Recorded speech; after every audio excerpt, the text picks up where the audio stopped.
कमजोरबा हमर कमजोरबा। राजा होला उड़ी त रोज दिन के खेलबा काले के दर्द अभिले ना गेलबा अभिले ना गेलबा अभिले ना गेलबा। राजा होला उड़ी त रोज दिन के खेलबा काले के दर्द अभिले ना गेलबा। बाल तू जुआइले अभी हमर जवानी राह जदी होयक छोड़बा। एतना जानी हूँ मचिए सहिया कमल हमर कमजोरबा। एतना जानी हूँ मचिए सहिया कमल हमर कमजोरबा कमजोरबा हमर कमजोरबा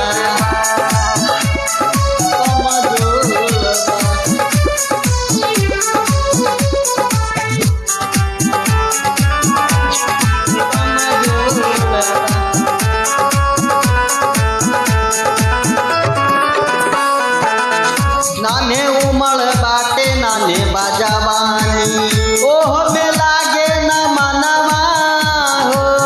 कहनी की कुछ दिन नैहर रहेदा तब कड़ई लग बनवा हो।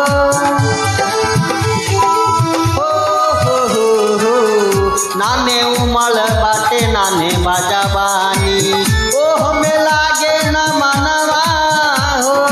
कहनी की कुछ दिन नैहर रहेदा तब कड़ई लग बनवा हो। सखी सहेली हाथ देखी के रोजो पहर तोहर कठोरबा। एतना जानी हूँ मचिए कहिया कमल हमर कमजोरबा। एतना जानी हूँ मचिए कहिया कमल हमर कमजोरबा कमजोरबा।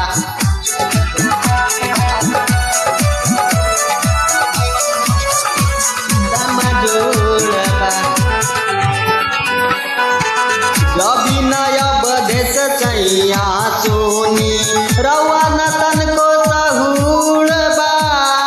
नैहर में रही त चौकी पसुतनी पालन पसुते के न लूलबा के न लूलबा हो।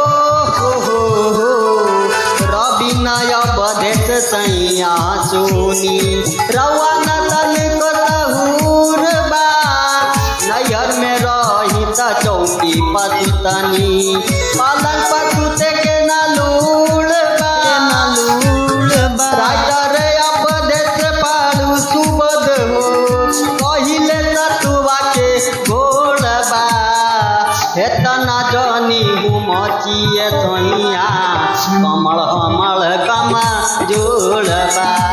एतना जानी हूँ मचिए सहिया कमल हमर कमजोरबा। राजा हो राउरी त रोज दिन के खेलबा कल के दर्द अभिले ना गेलबा। बाल तू जुआइले अभी हमर जवानी राजा जी होयक छोड़बा। एतना जानी हूँ मचिए सहिया कमल हमर कमजोरबा। एतना जानी हूँ मचिए सहिया कमल हमर कमजोरबा।